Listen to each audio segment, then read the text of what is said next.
ଆସନ୍ତୁ ଜାଣିବା ମହାଭାରତର ଏକ ବିଶେଷ ତଥ୍ୟ ଉପରେ। ଏମିତି ଏକ ଅଭିଶାପ ଯେଉଁଥିରେ ଶ୍ରୀକୃଷ୍ଣଙ୍କ ବଂଶ ନଷ୍ଟ ହୋଇଗଲା। ଗାନ୍ଧାରୀଙ୍କ ଅଭିଶାପ ଜଣେ ଦେବତାଙ୍କୁ ମଧ୍ୟ ଛାଡ଼ିଲା ନାହିଁ। ସ୍ୱାଗତ। ଆଜି ଆମେ ଏକ ଚମତ୍କାର ଓ ରହସ୍ୟମୟ ଗଳ୍ପ ନେଇ ଆସିଛୁ, ଯାହା ମହାଭାରତ ସମ୍ପର୍କିତ।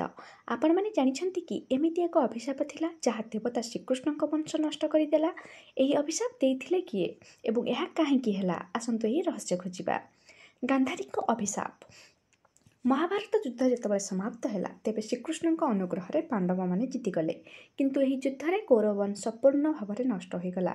ଗାନ୍ଧାରୀ, ଯିଏ ଏକ ମା ଥିଲେ, 100 କୌରବ ପୁତ୍ରଙ୍କ ମୃତ୍ୟୁ ଦେଖିଲେ ସେ ଅତି ଦୁଃଖିତ ଏବଂ କ୍ରୋଧିତ ହୋଇଗଲେ। ଗାନ୍ଧାରୀ ଅନେକ ଶକ୍ତିର ସାଧନା କରିଥିଲେ ଏବଂ ତାଙ୍କ ନେତ୍ରରେ ଅସୀମ ଶକ୍ତି ଥିଲା। ସେ ଜାଣିଥିଲେ ଯେ ଏହି ଯୁଦ୍ଧ ଅପରିହାର୍ଯ୍ୟ ଥିଲା, କିନ୍ତୁ ସେ ଏହି ନାସ୍ତିକତା ଦେଖି ଖୁବ୍ ଦୁଃଖିତ ହୋଇଥିଲେ। ଯେତେବେଳେ ଶ୍ରୀକୃଷ୍ଣ ତାଙ୍କୁ ସାନ୍ତ୍ୱନା ଦେବାକୁ ଆସିଲେ, ସେ କହିଲେ, ହେ କୃଷ୍ଣ, ତୁମେ ଏତେ ଶକ୍ତିଶାଳୀ ଥିଲ, ତୁମେ ଏହି ନାଶକୁ ବଞ୍ଚାଇ ପାରିଲ ନାହିଁ। ଏମିତି ଜନ୍ମ ହୋଇ କାହିଁକି ଯେତେବେଳେ ଏତେ ନରସଂହାର ହେଲା ଏବଂ ତୁମେ କିଛି କଲ ନାହିଁ? ଯଦି ଏହି ଯୁଦ୍ଧ ଠିକ୍ ଥିଲା, ତାହେଲେ ତୁମ ବଂଶ ମଧ୍ୟ ଏହିପରି ନଷ୍ଟ ହେବ। ଏହି ଅଭିଶାପ ଏକ ସତ୍ୟ ହୋଇଥିଲା। ଶ୍ରୀକୃଷ୍ଣ ଜାଣିଥିଲେ ଯେ ଏହା ଧର୍ମର ଏକ ଅଂଶ, କିନ୍ତୁ ସେ ଏହାକୁ ବଦଳାଇ ପାରିଲେ ନାହିଁ।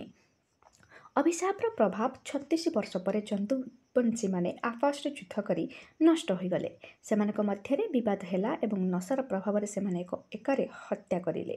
ଶ୍ରୀକୃଷ୍ଣ ଏହା ଜାଣିଥିଲେ, ତଥାପି ସେ ଏହି ଯୁଦ୍ଧକୁ ରୋକିପାରିଲେ ନାହିଁ। ଏବେ ଏହି ଯୁଦ୍ଧ ହେବା ପରେ ଶ୍ରୀକୃଷ୍ଣ ଏକ ଅରଣ୍ୟରେ ବସିଥିଲେ। ତାଙ୍କର ଦେହ ଏହି ସମୟରେ ଦୈବୀ ଶକ୍ତି ଦ୍ୱାରା ଅପସାରିତ ହେଉଥିଲା। ଏକ ଜଙ୍ଗଲରେ ବସିଥିବା ସମୟରେ ଏକ ଶିକାରୀ ତାଙ୍କୁ ଏକ ମୃଗ ଭାବି ତୀର ମାରିଲା। ଏହି ତୀର ତାଙ୍କ ପାଦକୁ ଆକ୍ରମଣ କଲା ଏବଂ ଏହିପରି ଉପାୟରେ ଶ୍ରୀକୃଷ୍ଣ ଦେହ ଛାଡ଼ିଦେଲେ। ତେବେ ଏହାର ଅର୍ଥ ହେଉଛି କାର୍ମିକ ନ୍ୟାୟ କାହାକୁ ମାନିଲା ନାହିଁ।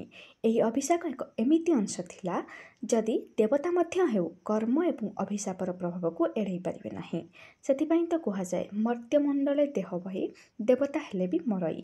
ଏହି ଗଳ୍ପରୁ ଆମେ ଶିଖିପାରିବା ଯେ ନ୍ୟାୟ ଏବଂ ଧର୍ମ ସବୁଠି ସର୍ବୋପରି।